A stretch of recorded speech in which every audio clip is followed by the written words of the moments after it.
গ্রীষ্মকাল।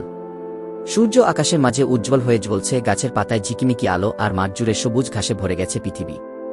একদিকে পিঁপড়ার দল ব্যস্ত হয়ে ছুটছে, তারা মাথায় করে খাবার নিয়ে যাচ্ছে মাটির নিচে, তাদের ছোট ছোট বাসায় রেখে আসছে, কেউ চিনি কুড়াচ্ছে, কেউ গম, কেউ শুকনো পাতা। পিঁপড়ার দলনেতা বলল, চলো বন্ধুরা, যতদিন রোদ আছে আমরা খাবার জমাই, শীত আসছে তখন বের হতে পারব না। পিঁপড়ারা সবাই একসাথে জোরে জোরে বলল, হ্যাঁ চলো।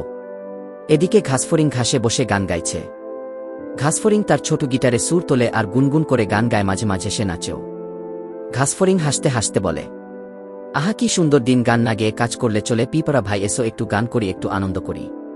পিঁপড়া থেমে বলল, আমরা পরে আনন্দ করব, এখন আমাদের কাজের সময়, শীত আসছে তখন তোমার খাবার থাকবে তো।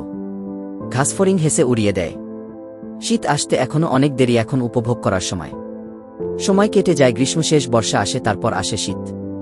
চারদিকে ঠান্ডা পড়তে শুরু করে, গাছের পাতা ঝরে যায়, ঘাস হয়ে যায় সাদা, বরফে ঢাকা মাঠে কোনো খাবার নেই, পাখিরাও চলে গেছে গরম জায়গায়।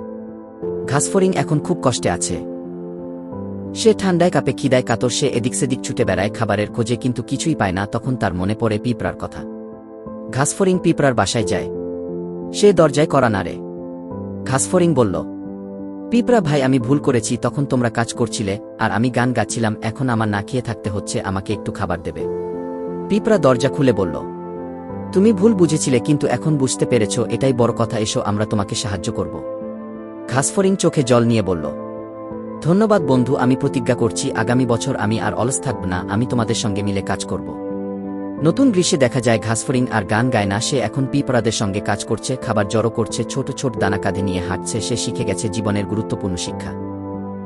তাহলে আমার প্রিয় বন্ধুরা, এই গল্প থেকে আমরা কি শিখতে পেলাম? যে জীবন উপভোগ করো ঠিক আছে, কিন্তু ভবিষ্যতের জন্য প্রস্তুতি নিতে হবে।